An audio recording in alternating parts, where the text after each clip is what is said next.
We got an interesting report coming out here. Apparently, NBA executives and scouts are talking about Jalen Hood-Schifino, and they're questioning him a little bit. They're questioning the Lakers' 17th overall pick.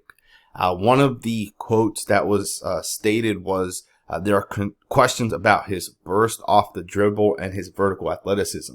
People are kind of questioning the 17th overall pick. This is after watching his past 4 games. I've not only watched all 4 games live, I went back and actually watched the tape, watched the movement skills that Schifino has, the processing that this guy has shown. And to me, I'm very, very, very, I'm very surprised. I'll be the first to tell you guys that people still question this pick.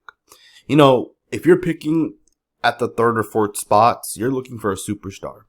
But when you're picking at the 17th or 20th spot, it's a little bit different, right? You're looking for a guy that can contribute in different ways, right? With the potential that he can develop in 3 or 4 years into a much better player than he is in his rookie season. When I watched Jalen Hood-Schifino against the Hornets, I watched a guy that kind of started putting it together a little bit. He had 15 points this past game against the Hornets. But more than those 15 points, the thing that stood out to me were his 5 assists. And it's not just assists, right? It's not only the 5 that counted. There were multiple plays where he was able to pass the ball. He was able to kind of get the offense going. He was able to do things that, to me, you want to see from a young rookie, a guy in his 4th ever game in the NBA. 5 assists against the Hornets, but it goes beyond that. You look at the Warriors game. He didn't have a great field goal percentage, right? He was 3 of 11. He kind of struggled against the Warriors if you only look at the box scores. But if you look at things beyond that, on the defensive side, the guy was stout as hell. He had 4 steals officially, but past the actual steals, he had a couple of plays where he knocked the ball loose, where the team actually recovered, right? The Lakers didn't get the ball. The Warriors ended up keeping possession. He had other plays where he was locked up on a guy and the guy, wasn't able to pass the ball, or the guy got stuck or whatever it was, right? Like he was locked in on his, the guy he was defending.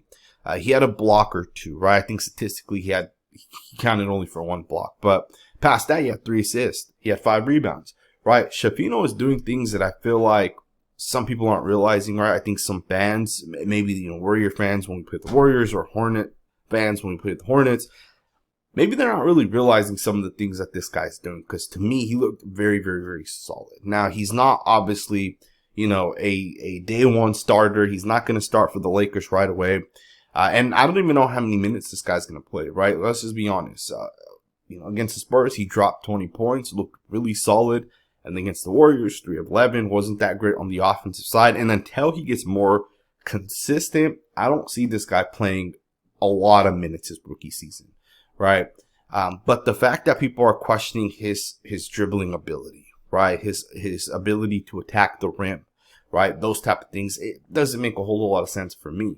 I think that this guy is going to be a very solid pick. And I truly think that, you look 2 or 3 years into the future, this guy's going to be the starting guard. I think he's going to be a very, very, very solid player that will get it done.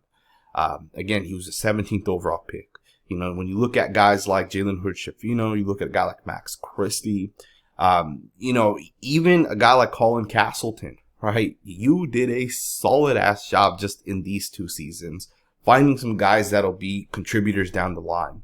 Colin Castleton, to me, a lot of similarities with Austin Reeves, right? Kind of how the Lakers were able to find this gem, a guy that kind of comes out of nowhere and has success. We'll obviously see if Colin Castleton actually makes the active roster.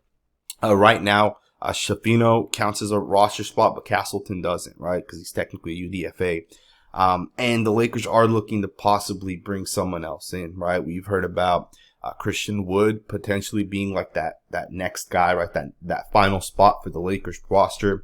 Maybe Castleton can also be that final guy. We'll obviously see what Rob Pelinka and the Lakers staff kind of end up doing. But to me, Schifino is a good player. And the fact that scouts and executives are kind of still split and they're not seeing, and maybe it's not all scouts, right? Maybe it's like one scout that isn't really seeing it. I think it's a solid pick. And I think Hood-Schifino, if he stayed one season longer and came out next season, could have been a higher draft pick, right? I truly believe that. So we'll see what ends up happening. Let me know what you guys think about scouts apparently being split on this guy. Let me know in the comments below what do you guys think about Schifino up to the first 4 games. Thumbs up, subscribe, and I'll see you guys next time with another video.